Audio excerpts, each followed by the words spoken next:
Okay, so hi, I'm Haley, and the good essay we chose was Not a Whale by Aidan Barger. This story explains the phenomenon of whale beaching, which is when whales throw themselves ashore or get swept onto the beach. The essay describes the common occurrence of whale beaching and 7 reasons scientists believe whales may beach themselves. The text explains how many beach whales were found alive and able to swim back and save themselves, but chose to die beached. The author compares this behavior to the way humans often give up on tasks or put no effort into persevering during hard times. He says, "We have to accept the unknown and continue. We must do this in life, even on our breathlessly hopeless days. And when I wake up in the morning and I feel as bleak as the Sahara, I will not remain beached." I think this was a great analogy to the act of beaching, and the connection between these two processes made the story clear and feel empowering.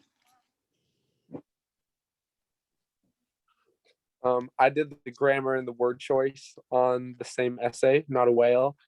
I thought that the grammar was really fun and entertaining for it being a research essay.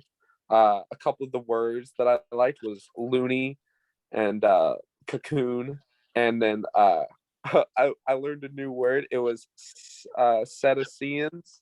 I think that's how you say it. I don't know, but it is a marine mammal such as a dolphin, whale, or porpoise. um, and I think Zinsser would have liked this essay because it didn't have a lot of clutter, and it was informative and to the point, and it had a good intro. Okay, so I'm Kenya, and the essay that we thought was kind of confusing and unfocused was To Move or Not Move. When I read it, I instantly noticed her style. She was not talking in third person, she was actually talking in first person. Her science was about the physics of laws of Sir Isaac Newton, and the analogy relating to it was her getting out of bed and going to the gym. She kind of related it to that it was due to society too, which I thought was kind of confusing. In the intro, she talked about getting up early and working out, but then in her second paragraph, she shifts off topic and talks about her work and like planning meetings. Throughout the rest of the essay, she rarely shows us her analogy and science and how they relate. It's up until the conclusion when she actually explains her analogy. I think she could have used a stronger introduction and definitely the content too. She should have looked that over. One example is the sentence, "But I know sweat and bran will make me healthy and thin, and society values the thin and healthy." That's where my confusion began because it misled me to thinking the essay was revolving dieting and exercise. My final thoughts were that this research essay was unfocused and confusing compared to Not a Whale. So I'm Erin, and To Move or Not to Move was the student essay that we thought was not fitting for the expectations of the assignment. To start off, the essay did not have correct APA format at the top of the page.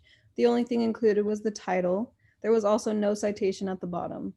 While reading the essay, I could tell that the information and facts were there, but it was poorly written for the content the writer explained.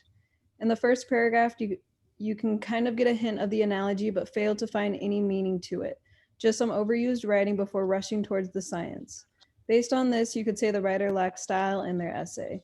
Something that threw me off was the parentheses used to explain who Isaac Newton was.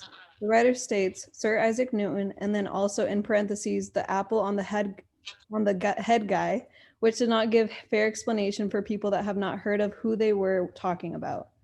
Mechanics were half and half in the essay, To Move or Not to Move. It was lacking certain punctuation here, but had good grammar there, or didn't phrase something correctly here, but also capitalized after every period. I don't think that Zinsser would have rated this essay on a higher level. The writer does not describe the process of his science and analogy well, like Zinsser mentioned, and the explanation to his readers was unfocused and scattered. Overall, I believe the essay needed some work.